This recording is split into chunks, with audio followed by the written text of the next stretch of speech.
வணக்கம் நண்பர்களே. இப்போ அதிவேகத்தில் காரை இயக்கிட்டு எங்கே போயிட்டுருக்கேன் அப்படின்னு கேட்டிங்கன்னா, கடலூர் மாவட்டம், அதாவது பாண்டிச்சேரி பக்கத்தில் இருக்கிற கடலூர் மாவட்டத்தில் இருக்கக்கூடிய தென்னம்பாக்கம் அப்படின்ற ஒரு கிராமத்தில் அமைஞ்சிருக்க அழகுமுத்து ஐயனார் கோயிலுக்கு தாங்க நான் இவ்வளோ விரைவாக போயிட்டுருக்கிறேன். எதனால் அப்படின்னு பார்த்தீங்கன்னா, எனக்கு தெரிஞ்ச ஒரு நண்பர் ஒரு சில மாதங்களுக்கு முன்னாடி இந்த கோயிலை விசிட் பண்ணப்போ அவர் என்ன சொன்னார், நண்பா ரொம்ப நாளாக எனக்கு ஒரு வேலை இழுத்துக்கிட்டே இருக்குப்பா, அது ரொம்ப நாளாக முடியாமல் இருந்தது.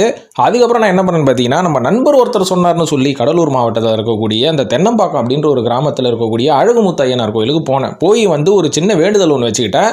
அந்த வேண்டுதல் பார்த்தீங்கன்னா கரெக்டாக 90 நாளில் எனக்கு நடந்துருச்சு. நடந்தனால இப்போ நான் நேர்த்திக்கடன் செலுத்த நான் போயிட்டு இருக்கிறேன். அதனால நான் போயிட்டு வந்ததுக்கப்புறம் அந்த கோயில் எப்படி இருக்கும், எப்படி போகணும், எங்கே போகணும் அப்படின்ற தகவல் எல்லாத்தையும் உனக்கு சொல்கிறேன், நீயும் போய் விசிட் பண்ணிட்டு வா அப்படின்ற மாதிரி சொன்னார். நம்ம நண்பர் சொன்ன அந்த ஒரு டீட்டெயில்ஸை வச்சு தான் இப்போ அந்த கோயிலுக்கு நான் போயிட்டு இருக்கேன் நண்பர்களே. போயிட்டு இருக்கேன் இல்லை போயாச்சு. அதான் அந்த வீடியோவில் பார்த்துட்டு இருக்கீங்களே, அதாவது இந்த கோயிலோட சிறப்பம்சம் என்ன அப்படின்னு நான் கொஞ்சம் ஒரு சில ரிசர்ச் எல்லாம் பண்ணி கண்டுபிடிச்சேன்.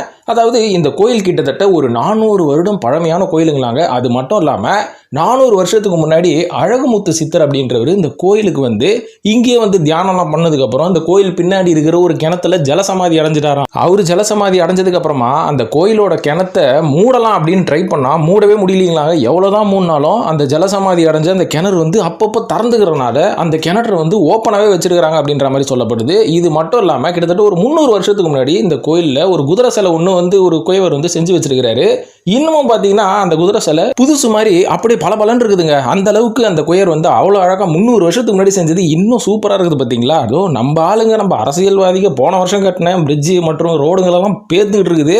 ஆனால் 300 வருஷத்துக்கு முன்னாடி செஞ்ச சிலை எந்த அளவுக்கு சூப்பராக இருக்குது பார்த்தீங்களா. இது மட்டும் இல்லாமல் இந்த கோயிலோட பிரதான தெய்வம் அழகுமுத்து ஐயனார் அப்படின்ற மாதிரி சொல்கிறாங்க. இது மட்டும் இல்லாமல் 2 பிரதான தெய்வங்கள் இருக்கிறாங்க. அவங்க யாருன்னு பார்த்தீங்கன்னா பொற்கிளை மற்றும் பூரணி அப்படின்ற மாதிரி சொல்லப்படுது.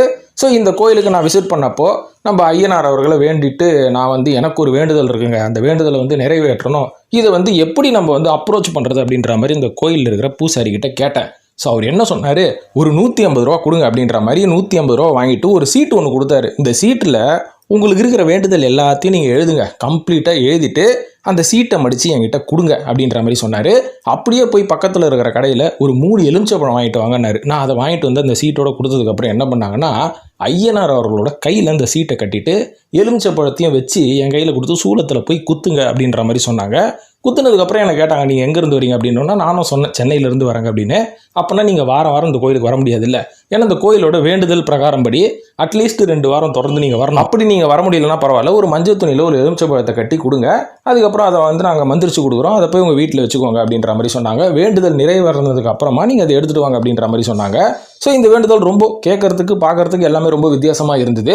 இதுக்கப்புறம் இன்னொரு இன்ட்ரெஸ்டிங்கான ஒரு விஷயம் சொன்னாங்க. அதாவது நீங்கள் எந்த வேண்டுதல் வேண்டுகிறீங்களோ அந்த வேண்டுதல் நிறைவேறிட்டா இங்கே நேர்த்தி கடன் எப்படி தெரியுங்களா செலுத்தணும், ஒரு பொம்மையாக வந்து நீங்கள் செலுத்தணும். பொம்மையாக செலுத்தணுமா, எங்கே போய் அந்த பொம்மையை வாங்கும் அப்படின்னு கேட்டிங்கன்னா, இப்போ நீங்கள் எந்த ஒரு வேண்டுதலை வச்சுருந்தாலும் பரவாயில்ல. உதாரணத்துக்கு உங்களோட வீட்டில் யாருக்காவது வந்து திருமண தடை இருந்தால் திருமணம் நடக்கணும் அப்படின்ற மாதிரி வேண்டிக்கலாம், இல்லை வீடு கட்டணும், வீடு வாங்கணும், அப்புறம் உடல்நல குறைபாடு எதாவது இருந்தால் அது சரியாகணும், இல்லைனா வேலை வாய்ப்பு கிடைக்கணும், இந்த மாதிரி எவ்வளோ வேண்டுதல் இருக்கும் பார்த்தீங்களா. இந்த வேண்டுதலை வேண்டி அந்த வேண்டுதல் நிறைவேறுச்சுன்னா நீங்கள் எந்த மாதிரியான வேலைக்கு போகணும்னு நினச்சிங்களோ அந்த வேலை சம்மந்தப்பட்ட ஒரு பொம்மையை நீங்கள் செஞ்சு வைக்கணும். உதாரணத்துக்கு நீங்கள் ஒரு டாக்டர் ஆகணும், இல்லை ஒரு போலீஸ் ஆகணும்னா போலீஸ் சிலை, டாக்டர் சிலை, இந்த மாதிரி நீங்கள் வாங்கி வைக்கலாம். வீடு கட்டணும் அப்படின்னு வேண்டிக்கிட்டு வீடு கட்டுற வேலை முடிஞ்சிருச்சு நல்லபடியாக அப்படின்னு பார்த்தீங்கன்னா ஒரு வீடு வாங்கி வைக்கலாம். அதுக்கப்புறம் திருமண தடைனா 2 ஜோடிகள் திருமணமான மாதிரி அங்கே சிலைகள்லாம் வச்சுருப்பாங்க. இது பற்றிய கம்ப்ளீட்டான டீட்டெயில்ஸ் ஏற்கனவே ஒரு 2-3 ஷார்ட்ஸில் நான் போட்டிருக்கேன். ஸோ இந்த மாதிரி நேர்த்தி கடனை வித்தியாசமாக செலுத்துகிறாங்க. இது வந்து ஒரு சில வருஷத்துக்கு முன்னாடி ஆரம்பித்த நேர்த்தி கடன் மாதிரி ஒரு ஃபார்மாலிட்டிலாம் கிடையாது நண்பர்களே. 300 வருஷமாக இந்த மாதிரி தான் அந்த ஊர் மக்கள் கடைபிடித்து கொண்டு வருகிறார்களாம். இதுக்கப்புறம் பார்த்தீங்கன்னா இந்த கோயில் வந்து ரொம்ப பாப்புலர் ஆனதுக்கப்புறம் இந்தியாவை சேர்ந்த பல மாநிலத்திலிருந்து இந்த கோயிலுக்கு பக்தர்கள் வரிசை கட்டி வராங்க. அதுவும் இந்த சித்திரை மாதம் பார்த்தீங்கன்னா கோயிலில் கூட்டம் அள்ளுமா. ஸோ அந்த அளவுக்கு வந்து கோயில் ரொம்ப பிஸியாகிடும் அப்படின்ற மாதிரி சொல்கிறாங்க. நான் இப்போ தான் சமீபத்தில் போயிட்டு வந்தேன். அப்போ பெருசாக கூட்டம் ஒன்றும் இல்லை. நல்ல வேலை போயிட்டு ரொம்ப நிதானமாக ஃப்ரீயாக உட்காந்து அந்த கோயிலை பார்த்துக்கிட்டு வழிபட்டு விட்டு வந்து விட்டேன். அதனால் நீங்களும் உங்களுக்கும் நம்பிக்கை இருந்தால் என்ன போய் பாருங்களேன். எங்கெங்கேயோ எவ்வளோ செலவு பண்ணிட்டு போகிறோம். இதோ இருக்குது பாண்டிச்சேரி, சென்னைக்கு மிக அருகில். சரி ஓகே, இதுக்கு எப்படி போகிறது அப்படின்றத நான் சொல்லலை பார்த்தீங்களா, அதையும் சொல்லிடுறேன். அதாவது உங்ககிட்ட ஓன் வெஹிக்கிள் இருந்தால் நீங்கள் அழகாக கூகுள் மேப் போட்டு பாண்டிச்சேரிக்கு அடுத்தது என்ன கடலூர் தானே, இந்த 2 ஊருக்கும் இடைப்பட்ட இடத்தில் இருப்பது தான் தென்னம்பாக்கம் அப்படின்ற ஒரு கிராமம். இந்த கிராமத்தில் போய் யார்கிட்ட கேட்டாலும் அழகாக இந்த கோயிலை பற்றி சொல்லுவாங்க. சரிங்க, எங்ககிட்ட சொந்த வண்டி இல்லை, நாங்கள் போகிறதா இருந்தால் பஸ்ஸில் ட்ரெயினில் தான் போகிறோம் அப்படின்னு பார்த்தீங்கன்னா, இங்கேருந்து நீங்கள் சென்னையில் இல்லைங்க தமிழ்நாட்டில் எந்த ஒரு மாநிலத்தில் எங்கள் மாவட்டத்தில் இருந்தாலும் பரவாயில்ல, ஸோ நீங்கள் வந்து பாண்டிச்சேரிக்கு வந்துடுங்க. பாண்டிச்சேரி வந்ததுக்கப்புறமா தென்னம்பாக்கத்துக்கு பஸ்ஸு டைரெக்டாக போகுது. அதனால் நீங்கள் வந்து கவலையப்பட வேணாம். பாண்டிச்சேரியிலேருந்தும் போகலாம். கடலூரில் வந்து நீங்கள் பஸ் ஸ்டாண்டில் இறங்கிட்டு அங்கேருந்து தென்னம்பாக்கத்துக்கு போகணுன்னாலும் பஸ்ஸு போகுது. அதனால் தென்னம்பாக்கம் அந்த லொக்காலிட்டியில் செம ஃபேமஸ்ஸு. இதுக்கு மேலே என்னங்க கவலை? அதனால் என்றைக்காவது ஃப்ரீயாக இருக்கிறீங்களா? ஃப்ரீ இல்லை, நீங்கள் ஃப்ரீ பண்ணிக்கோங்க. கடவுள் அருள் வந்து உங்களுக்கு கிடைக்கணும்னா நம்ம வந்து எப்போ ஃப்ரீயாக வருமோ அப்போ போகக்கூடாது.